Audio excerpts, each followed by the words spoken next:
জয় বাংলা,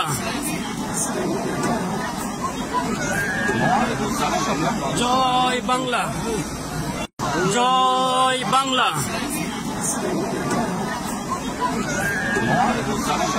জয় বাংলা। বলে আমি যখন মরবো আমি যেন জয় বাংলা জয় বঙ্গবন্ধু বলতে বলতে যেন আমার মরণ হয়। দেখেছেন না এরকম ঘটনা? দেখেছেন না? আজকে একটা ভিডিও দেখে অবাক হলাম। বাইতুল্লাহ কাবা শরীফ জিয়ারত করতেছে, কাবা প্রদক্ষিণ করতেছে। নালায়েক যদি এমন হয়, শুনে রাখেন, হজ করার পরও ব্যক্তি জাহান্নামী হবে, নামাজ পড়ার পরও জাহান্নামী হবে, ইসলামী হালাতে চলার পরেও জাহান্নামী হবে যদি সে পরিপূর্ণভাবে ইসলামকে যদি মেনে না নেয়। ঠিক, হজ করতেছে, কাবা প্রদক্ষিণ করতেছে, আর মোবাইলে লাইভ দিয়ে বলতেছে জয় বাংলা জয় বঙ্গবন্ধু। আমার কাছে ভিডিওটা আছে, আমি প্রমাণ ছাড়া কথা বলি না। এখন আপনারা বলুন তো বন্ধু, ওর হজ কি কবুল হবে? যারা বললেন না তাদেরকে নিয়ে আমার সন্দেহ হচ্ছে। জোরে সোরে বলুন, ওর হজ কি কবুল হবে? আরেকবার বলুন, কবুল হবে? আরে গর্ধ গাধা, তুই হজে যাও তুই বলতেছ জয় বাংলা জয় বঙ্গবন্ধু। হ্যাঁ, কাবার সামনে, কাবার সামনে আমার কাছে ভিডিও আছে। কাবার সামনে, কাবা শরীফের সামনে সে লাইভ দিচ্ছে আর বলতেছে জয় বাংলা জয় বঙ্গবন্ধু।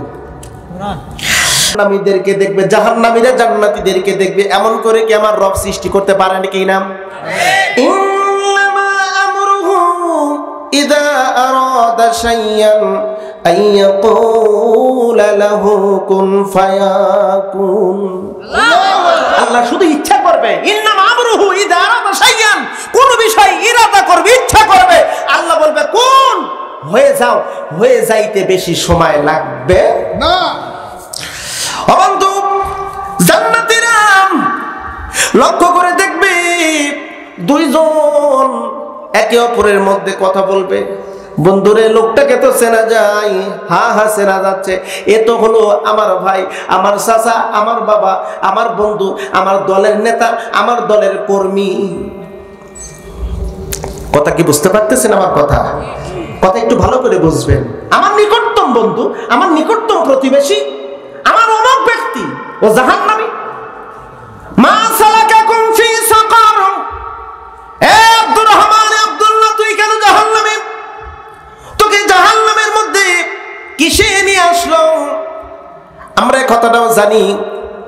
প্রিয় বন্ধুরা, কোরআনুল কারীমে আল্লাহ পাক রব্বুল আলামিন এ ব্যাপারে পরিষ্কার করে জানাই দিয়েছে।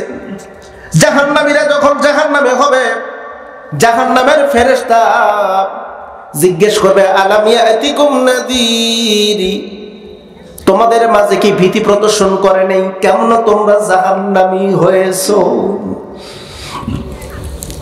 এদিকে জান্নাতীরা বলবে, ও বন্ধু, আমার ভাই, দোস্ত, কিসে জাহান্নামী? তোমাদের কি কিসে আনলো? কেন আনলো? একই তো, আমরা তো একই, কিন্তু তোমার জায়গায় একটা, আমার জায়গায় একটা। কারণ কি? ফলাফল এখান থেকে মিলে না।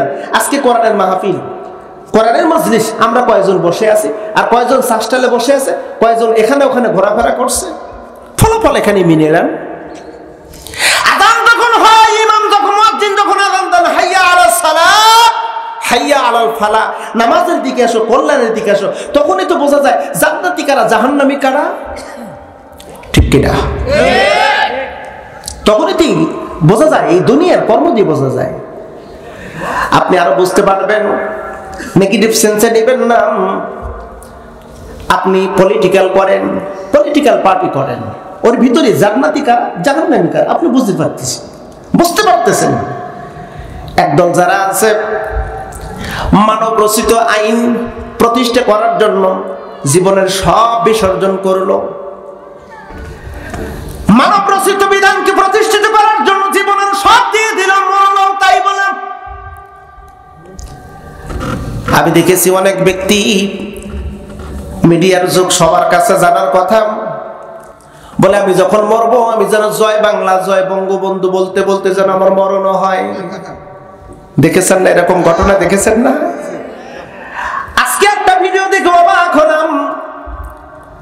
বাইতুল্লাহ কাবা শরীফ জিয়ারত করতেছে, কাবা প্রদক্ষিণ করতেছে।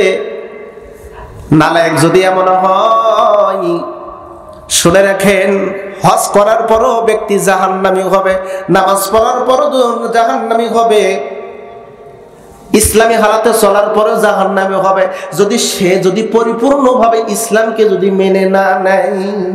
ঠিক, হজ করতেছে, কাবা প্রদক্ষিণ করতেছে, আর মোবাইলে লাইভ দিয়ে বলতেছে জয় বাংলা, জয় বঙ্গবন্ধু।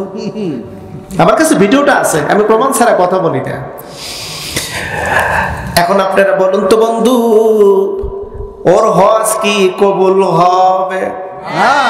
যারা বললেন না তাদেরকে নিয়ে আমার সন্দেহ হচ্ছে। জোরে সোরে বলুন, ওর হজ কি কবুল হবে? আর একবার বলুন, কবুল হবে?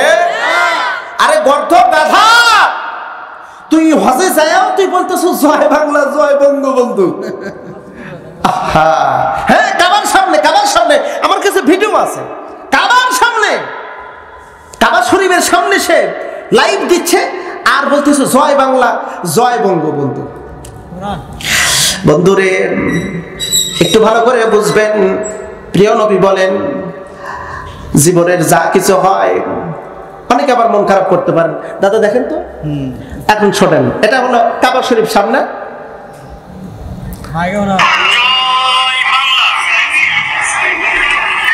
কাবা শরীফের সামনে, কাবাকে পিছনে দেখে বলতেছে জয় বাংলা, জয় বঙ্গবন্ধু।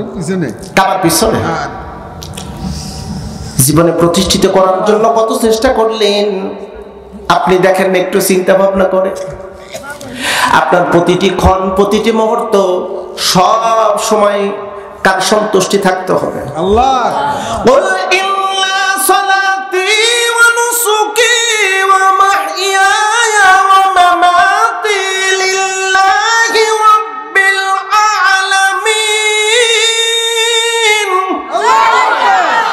আল্লাহ পাক বলেন, নবী আপনি বলুন, আমার নামাজ, আমার কোরবানি, আমার বেঁচে থাকা, আমার মরে যাওয়া সন্তুষ্ট থাকতে হবে একমাত্র তিনি কে?